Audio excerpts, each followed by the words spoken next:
Tak 1, 2, 3 pertanyaan jamaah melalui DM, melalui WhatsApp, melalui Instagram, melalui SMS. Ustadz, gimana caranya ngasih tahu suami nggak sholat? Kok bisa kau nikah sama dia? Itulah Pak Ustadz, aku pun sholat baru sebulan ini katanya. Ah, cocok lah kau genderuwo sama kuntilanak. Anak kau tuyul. Dikeringkannya darah yang di tapak kakinya, sehingga tak menetes ke tanah. Karena kalau sampai menetes ke tanah, rata Taif. Andai saya lah yang jadi nabi waktu itu. Ini kaki sedang basah ini. Lalu kemudian datanglah malaikat. Hai Abdul Somad, kalau menetes darah itu ke tanah, kulenyapkan semua netizen-netizen itu. Langsung saya buka sepatu, saya injak-injakkan tanah. Kalau memindahkan kursi Balqis dari Yaman ke Palestina sanggup dipindahkan oleh Asif bin Balkhiyah sebelum mata Sulaiman berkedip, maka sulitkah bagi Allah memindahkan Sayyidina wa Maulana Muhammad sallallahu alaihi wasallam dari Masjidil Haram ke Masjidil Aqsa naik ke Sidratul Muntaha? Mudah. Lalu kenapa itu tak dapat dicerna oleh Abu Jahal, Abu Lahab? Karena mereka tak bisa membaca. Maka jadikanlah generasi ini generasi yang gemar membaca. Alhamdulillah Pak Ustadz, saya dari pagi, subuh, zuhur, asar, maghrib membaca. Baca apa? Baca status.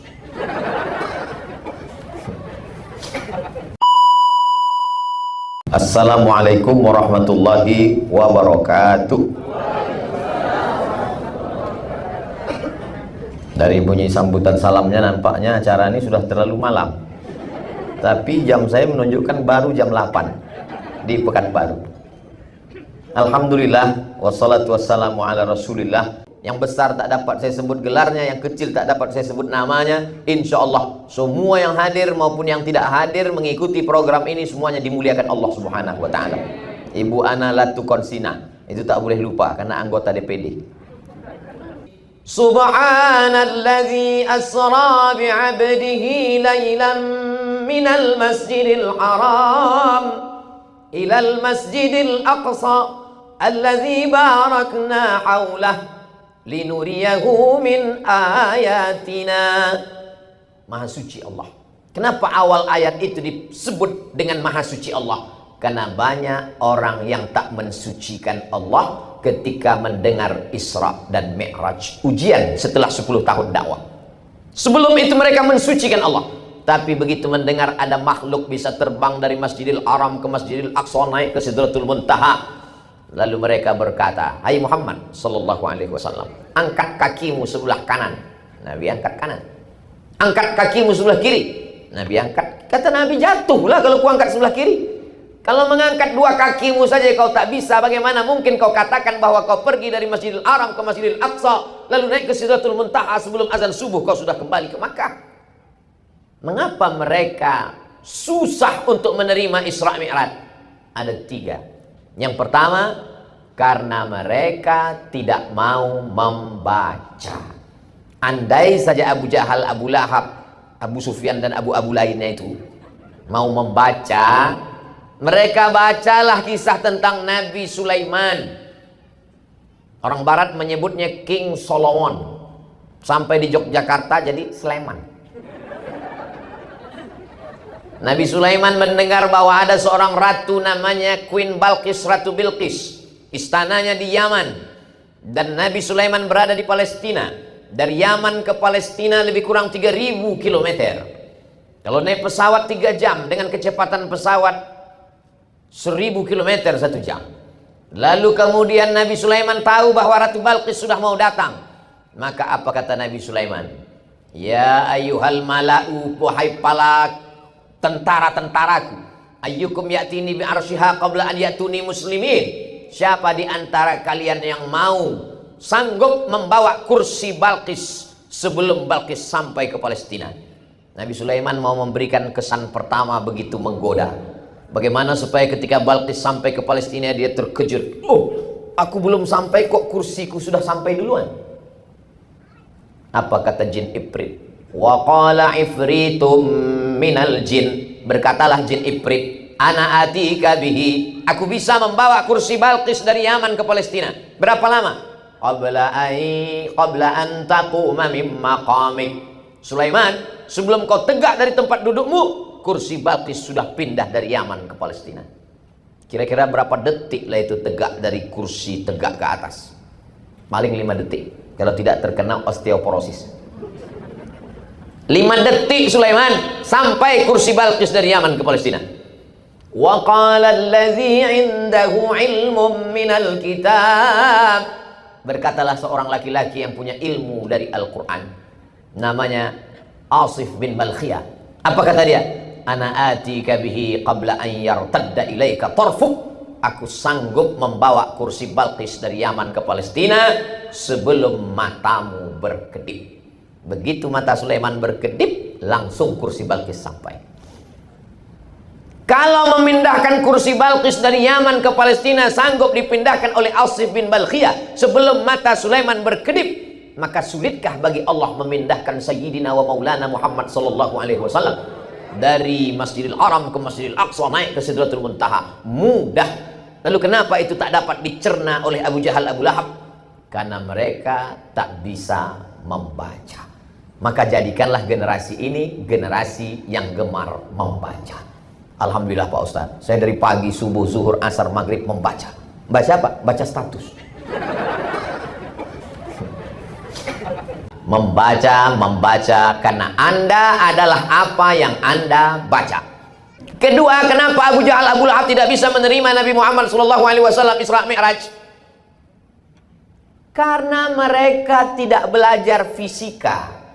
Tak perlu profesor doktor untuk bisa paham Isra Mi'raj. Cukup anak SMP kelas 1, kelas 2, kelas 3 yang belajar fisika. Kecepatan cahaya 1 detik 300.000 km. Tik. 300.000 km. Tik. 300.000 km. Tik. 300.000 km. Jarak dari Masjidil Haram ke Masjidil Aqsa 1.500 km. Kecepatan cahaya 1 detik 300.000 km. Jika kecepatan cahaya 1 detik 300.000 km dan dari Masjidil Haram ke Masjidil Aqsa hanya 1.500 km, berapakah waktu yang diperlukan untuk Isra? Bisa masuk UAS, ujian akhir semester. Bisa masuk ujian CPNS Provinsi Maluku. Bergizi soal-soal itu. Kenapa? Karena ketika orang memahami itu dengan ilmu modern, inilah yang disebut dengan integrated curriculum, mengintegrasikan antara kurikulum agama dengan kurikulum umum. Ketiga, kenapa Abu Jahal, Abu Lahab sulit untuk memahami Isra Mi'raj? Karena mereka adalah tak memahami makna Asra. Abdul Samad Sara, Sara Abdul Samad, Sara yasiru Abdul Samad berjalan. Tapi bunyi ayat itu bukan Sara. Subhanalladzi asra, maha suci Allah yang memperjalankan. Kalau memperjalankan berarti ada yang diperjalankan. Nabi Muhammad SAW tidak berjalan, tapi dia diperjalankan. Abdul Somad berangkat dari Cengkareng jam 2 malam. Pesawat pun terbang sampai ke airport Patimura, Ambon. Saya lihat jam saya, jam 5. Belum saya robah jamnya. Jam 2 berangkat, 3, 4, 5. Tambah 2 jam, 6, 7 waktu Ambon. 3 jam Abdul Somad terbang dari Cengkareng ke Ambon. Rupanya di dalam pesawat itu antara satu kaca dengan kaca jendela itu 2, ada kaca luar, ada kaca dalam. Rupanya ada nyamuk yang menyusup ke dalam. Kenapa nyamuk bisa menyusup? Karena mereka tidak ada cek anti rapid test. Bisa nyamuk itu masuk ke dalam. Setelah sampai ke Ambon, keluar nyamuk itu dari jendela kaca pesawat. Berjumpalah nyamuk Cengkareng dengan nyamuk-nyamuk Ambon. Kata nyamuk Cengkareng, gue dari Jakarta jam 2 tadi. Sekarang sudah sampai jam 7 waktu Ambon. Maka ketawalah semua nyamuk-nyamuk di Ambon dan di Maluku. Karena dalam sejarah nyamuk tidak ada nyamuk yang bisa terbang dari Pulau Jawa sampai ke kepulauan ini, di bumi raja-raja ini, yang bisa terbang dalam 3 jam. Kenapa? Karena nyamuk ini menyangka bahwa dia terbang dengan sayapnya yang lemah. Mereka tidak tahu bahwa dia terbang dengan sayap besi. Minyaknya minyak pesawat. Tidak sampai logika Abu Jahal, Abu Lahab untuk menangkap peristiwa itu, maka sulit dia.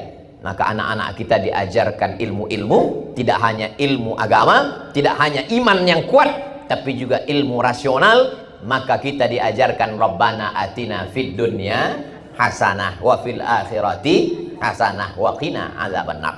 Ini untuk ibu bapak yang mana tahu nanti anaknya nanya setelah 27 Rajab di mana-mana acara Isra Mi'raj. Papa, mama, ini apa nama acaranya? Isra Mi'raj. Isra Mi'raj itu apa?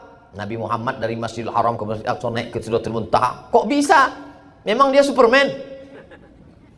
Dia tidak berjalan anakku, dia diperjalankan. Sama seperti semut yang tadi masuk ke dalam rambutan yang ibu bawa dari pasar. Kalau nyamuk samut itu mana bisa dia berjalan kaki. Tapi kalau dia dibawa, dia sampai. Sesungguhnya perumpamaan-perumpamaan itu adalah untuk memudahkan memahami teks ayat-ayat hadis-hadis Nabi Muhammad sallallahu alaihi wasallam. Tapi akal ini memang sejengkal. Bambu buluh kalau panjang sejengkal jangan sampai kita pakai untuk mengukur lautan. Maka apa kata pepatah? Kalau galah panjang sejengkal jangan laut hendak diduga. Tak dapat kau tangkap dengan akal pikiranmu, tapi dengan ilmu pengetahuan dan imanmu kau dapat berkata subhanallah, subhanalladzi asra bi'abdihi. Maha suci Allah dari tuduhan-tuduhan yang tidak layak dilontarkan oleh mulut-mulut Abu Jahal dan Abu Lahab. Tapi ada satu orang yang begitu cerita Nabi langsung percaya. Percaya itu bahasa Arabnya sadaqah. Orang yang percaya itu disebut dengan siddiq. Maka di akhir namanya disebut, digelar dia dengan gelaran Abu Bakar As-Siddiq. Asal usul As-Siddiq adalah kepercayaan dia, keyakinan dia tentang Isra Mi'raj Nabi Muhammad sallallahu alaihi wasallam. Kita lanjutkan. Tiba-tiba suatu malam nazara Jibril, turun malaikat Jibril alaihissalam. Fasyaqqa sadri, dibelahnya dadaku. Ja'a bitistin min zahab, dia bawa mangkok terbuat dari emas. Mamlu'un bil hikmati wal iman, isinya penuh dengan hikmah dan iman. Kemudian dia lepas jantungku, summa ghasalahu bima'i zamzam, lalu dibasuh, dicuci dengan air zamzam. Setelah bersih baru dipasangkan lagi, summa atbaqahu, lalu dijahit, dipasang, dibersih lagi. Sebelum Isra Mi'raj. Apa hikmah di balik pensucian hati ini? Ini simbol sebelum sholat kita mesti suci. Suci badan, mandi. Tak bisa mandi, wudu. Tak bisa wudu, tayamum. Tak bisa tayamum, ditayamumkan. Ditayamum tak juga bisa, berarti kena COVID, dibungkus pakai plastik. Bersih pakaian, cuci, dibilas. Kain sarung, baju koko, mukena dicampurkan dalam mesin cuci. Sementara di situ ada kain kotor anak, bekas kencing, bersatu di dalam, najis. Mesti kering, siram, bilas 2-3 kali, baru dijemur. Itu tadi kan bersatu dengan najis, kenapa tidak kau basuh? Kan ada tulisannya, Bu, sekali kucek tanpa bilas. Jadi Isra Mi'raj adalah penghambaan diri serendah-rendahnya sehingga Allah mengangkat setinggi-tingginya. Setelah suci bersih, barulah Nabi Muhammad SAW melanjutkan perjalanan. Lalu kemudian dalam perjalanan itu pergilah dari Masjidil Haram ke Masjidil Aqsa sampai di Palestina. Lalu kemudian Nabi sholat di Palestina dan dia melihat imamnya adalah dirinya. Nabi Ibrahim dia lihat sebagai makmum, Nabi Musa dia lihat sebagai makmum, Nabi Isa alaihi salam, Isa bin Maryam dia lihat sebagai makmum. Maka ini adalah simbol kepemimpinan Nabi Muhammad sallallahu alaihi wasallam. Anak-anak kita ini siap menjadi pemimpin. Makanya doanya, Rabbana hablana min azwajina wa dzurriyyatina qurrata a'yunin waj'alna lil muttaqina. Jadikan anak-anak kami menjadi pemimpin. Kalau bapak ibu mengantarkan anaknya ke Darul Mustafa Hadramaut Tarim Yaman, itu bukan karena benci sama anak. Walaupun kadang logika orang tua tak dapat ditangkap oleh anak, termasuk saya pribadi. Dulu sempat saya lama termenung di tepi sungai Nil. Jangan-jangan anak angkat aku nih. Sampailah hati mereka. 4 tahun nggak pulang, Pak. Berangkat 5 September 1998, 2002 baru pulang. Sempat lupa wajah orang tua. Pergi haji naik kapal laut, dipukul ombak di pas gelombang, dari terusan Suez melewati Laut Merah sampai ke Jeddah, melihat jamaah haji emak-emak, puas rindu kita, macam emakku. Kalau nengok wajah orang Arab nggak bisa, lain wajahnya.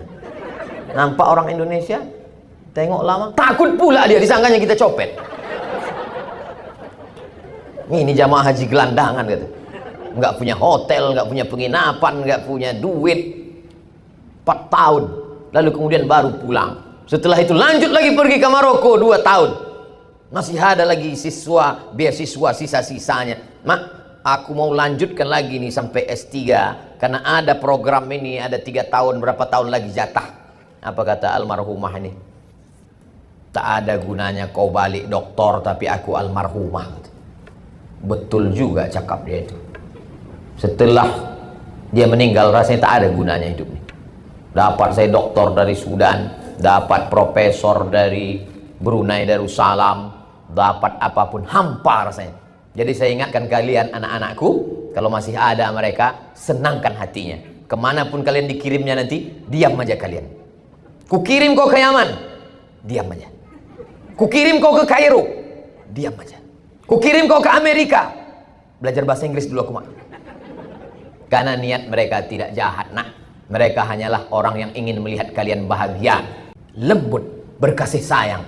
Itulah dia Sayyidina Muhammad SAW. Patah giginya, berdarah pelipisnya, menetes darah di bawah terompah kayu basah.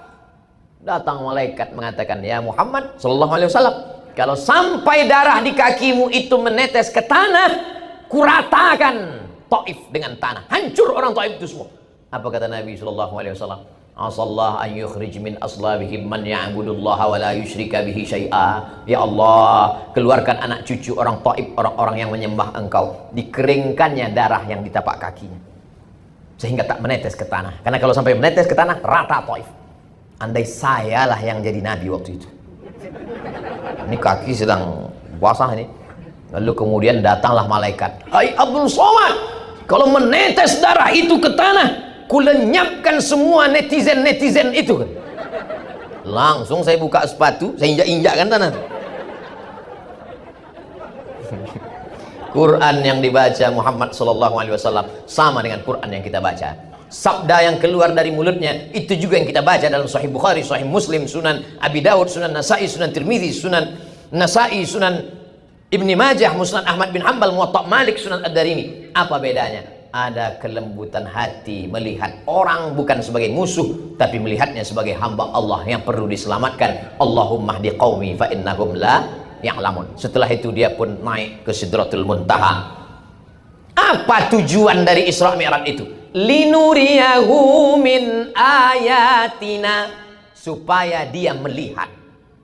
Sorga didengar, neraka didengar, malaikat didengar, nabi-nabi didengar. Abdul Somad hanya mendengar, sedangkan Muhammad SAW melihat. Mana yang lebih kuat, mendengar atau melihat? Melihat. Katanya Ustadz Somad datang ya ke Ambon. Ya, aku dengar-dengar begitu. Betul, Ustadz Somad ada memberikan tausiah Isra Mi'raj khatam Quran.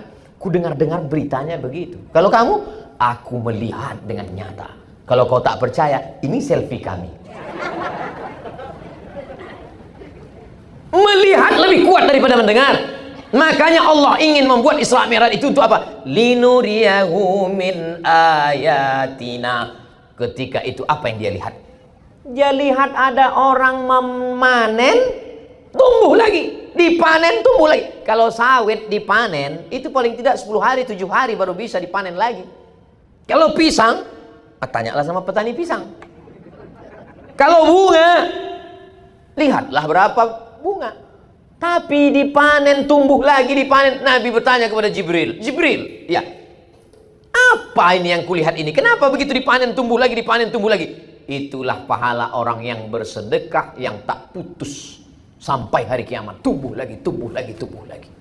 berapa sak semen, berapa batu bata, berapa besi, berapa pintu, berapa jendela yang akan kita bangun untuk pesantren tahfiz Quran, membaca kitab kuning untuk menyelamatkan generasi anak bangsa. Tanahnya sudah diwakafkan orang, aslinya sekian ratus juta, tapi kita dia ambillah untuk agama Allah, tinggal lagi kita membangun saja di atas. Maka inilah yang akan tak putus panen tumbuh sampai hari kiamat insyaallah. Amin. Di mana tuh Pak Ustadz? Itulah yang videonya diputar berkali-kali tadi. Saya mau minta videonya itu, Habib Rifki Al-Hamid, mau saya masukkan ke Instagram. Saya belum ada mengupload apa-apa tentang saya di Ambon, karena khawatir nanti jamaah berdatangan semua tidak sanggup dikawal di hotel di bawah. Maka saya belum ada upload di Instagram. Rencana saya besok pagi setelah saya sampai ke Jakarta baru saya upload. Maka filenya belum saya minta. Itulah yang akan menolong di hadapan Allah. Orang-orang mati itu kalau ditanya, hai orang mati, mau tak kau hidup lagi? Oh, kata orang mati, aku sangat ingin hidup sekali lagi. Kalau kau hidup kau mau apa? Kata orang mati, fa'as-saddaqa, aku mau bersedekah. Tak ada orang mati itu ketika ditanya, kalau kau hidup lagi mau apa? Aku mau kawin lagi. Enggak ada. Ibu jangan tersinggung, saya cuma mancing-mancing bapaknya aja. Semua mereka fa'as-saddaqa, kalau hidup aku semenit, kalau hidup aku sedetik, aku cuma mau bersedekah. Kenapa begitu? Karena kalau haji pahalanya nanti setelah hari kiamat. Al-hajjul mabrur laisa lahu jazaa' illal jannah. Tapi kalau sedekah sudah dilihat ketika sedang berada di liang lahat. Bapak Ibu yang dimuliakan Allah Subhanahu wa taala, kalau ada ustadz yang sanggup cerita Isra Mi'raj dari Masjidil Haram ke Masjidil Aqsa naik Sidratul Muntaha turun lagi dalam 60 menit. Mana tahu ada ustadz yang mengatakan saya sanggup bercerita Isra Mi'raj dari Masjidil Haram ke Masjidil Aqsa naik ke Sidratul Muntaha turun lagi dalam 60 menit. Bahasa Arabnya mustahilun. Kalau tak percaya tanya Habib. Jadi Abdul Somad hanya bisa mengambil cuplikan sebelum berangkat, cuplikan dalam perjalanan dari Masjidil Haram ke Masjidil Aqsa, cuplikan dari Masjidil Aqsa naik ke Sidratul Muntaha, cuplikan pelajaran umum secara umumnya. Yang terakhir yang dapat kita ambil dari Isra Mi'raj itu adalah menjaga solat, bukan somat. Menjaga sholat. Anak-anak ini insya Allah sholatnya sudah terjaga. Muru auradakum bisolat, suruh anak kamu sholat umur 7 tahun. Wadribuhum fil asroh, pukul 10 tahun. Kalau 7 tahun disuruh, berarti 6 tahun sudah hafal surat-surat pendek. Ghairil maghdubi alaihim waladdallin. Amin. Amma yatasaalun 'anil naba'il 'azim alladzi hum fihi mukhtalifun kalla saya'lamun thumma kalla saya'lamun. Bapaknya pulang kerja, hah? Amma yatasaalun, kata dia. Apa kata istrinya? Itulah abangku dengar kulhu kuliah paling tinggi inna atau ina sama wal asri. Jangan lagi tuh dek, kata si abang. Udahlah abang capek, nanti terjun abang ke laut. Saya ini bodoh Pak Ustadz, saya ini dulu nggak ngaji Pak Ustadz, maka saya mau anak saya lebih pandai ngaji, lebih hafal dari saya. Itu orang tua yang bagus. Sekarang banyak orang tua, aku ini bodoh Pak Ustadz, terus anakku kalau bisa lebih bodoh dari aku lagi. Ini anak-anak yang luar biasa. Apa Ibu yang dimuliakan Allah SWT, sholat tak 1, 2, 3 pertanyaan jamaah melalui DM, melalui WhatsApp, melalui Instagram, melalui SMS. Ustadz, gimana caranya ngasih tahu suami nggak sholat? Kok bisa kau nikah sama dia? Itulah Pak Ustadz, aku pun sholat baru sebulan ini, katanya. Ah, cocoklah kau genderuwo sama kuntilanak. Anak kau tuyul. Tidak ada orang yang tak berdosa. Tapi kalau bisa udah di usia-usia senja ini, baliklah ke jalan Allah Subhanahu wa taala. Kalau malu belajar di depan orang banyak, datangi Habib. Habib, saya malu ini sudah tua. Saya mau belajar sholat lagi, belajar tayamum lagi. Apa yang mau Pak pelajari? Mau belajar mandi wajib, Habib. Anak aku udah 12. Itulah terlanjur, Habib. Enggak apa-apa. Innallaha yaqbalu taubatal abdi. Allah menerima taubat seorang hamba malam yugharghir, sebelum gharah di tenggorokan. Jangan pernah malu, datang. Saya sudah dibawa tadi ke majelis Habib Rifki Al-Hamid. Ke bawah saya lihat, naik saya ke atas, melihat majelis beliau. Sampai pula saya ke tepi lautan.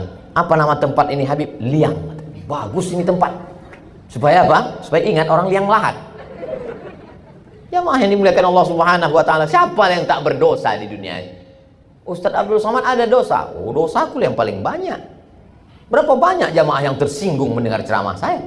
Cuman mereka nggak ngaku. Ada jamaah tersinggung? Enggak, Pak Ustadz. Karena dia tahu beberapa jamaah yang tersinggung itu pas pulang meninggal. Jamaah yang dimuliakan Allah, saya tak ada niat buruk, tak ada suuzon, tak ada apa-apa. Cuman supaya kita kembali ke jalan Allah, supaya kita sholat, kalau punya duit berzakat, kalau dikasih rezeki berlebih infak sedekah, dan sampai pula kita nanti berziarah ke makam Nabi Muhammad SAW. Datanglah dokter spesialis tulang.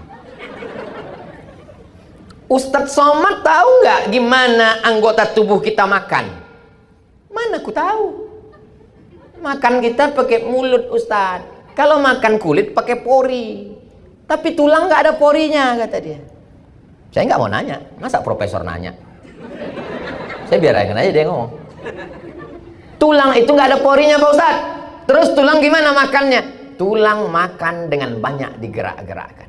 Allahu Akbar. Allahu Akbar. Sami Allahu liman hamidah. Allahu Akbar. Assalamualaikum warahmatullahi. Assalamualaikum. Oh, begitu cara tulang makan rupanya. Makanya orang Islam sehat. Kenapa? Karena tulangnya bergerak. Orang yang tak sholat, tulangnya hanya bergerak pada pagi Kamis senam di depan kantor. Teng, teng, teng, teng, teng.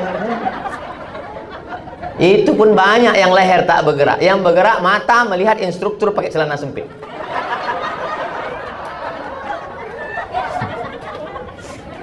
Dulu, sekarang COVID tak ada lagi.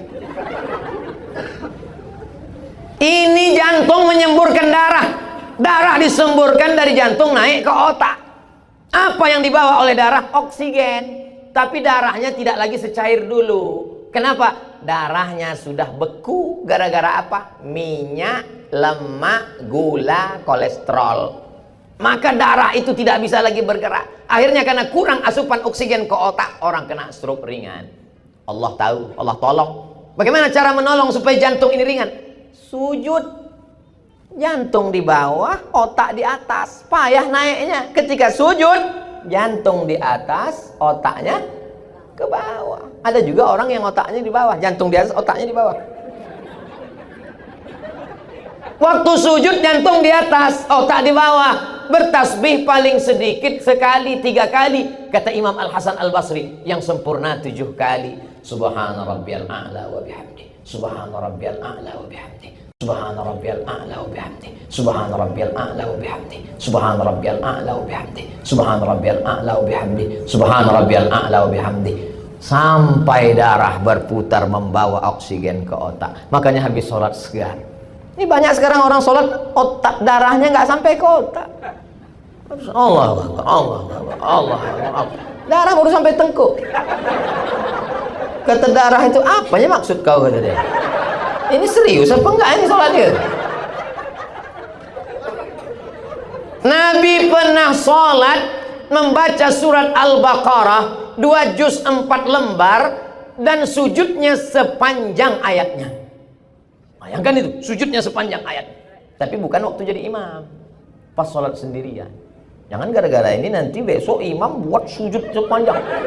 Begitu salam hilang semua. Assalamualaikum warahmatullahi wabarakatuh.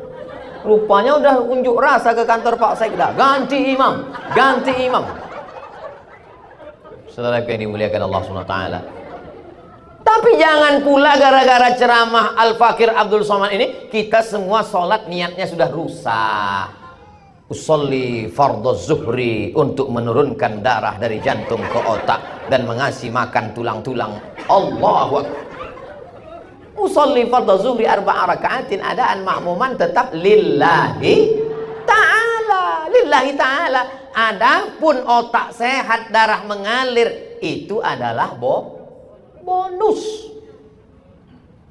bonusnya itu baru yang tertangkap oleh manusia. Bonus-bonus yang lain kita tidak tahu. Allah Subhanahu wa taala yang Maha tahu.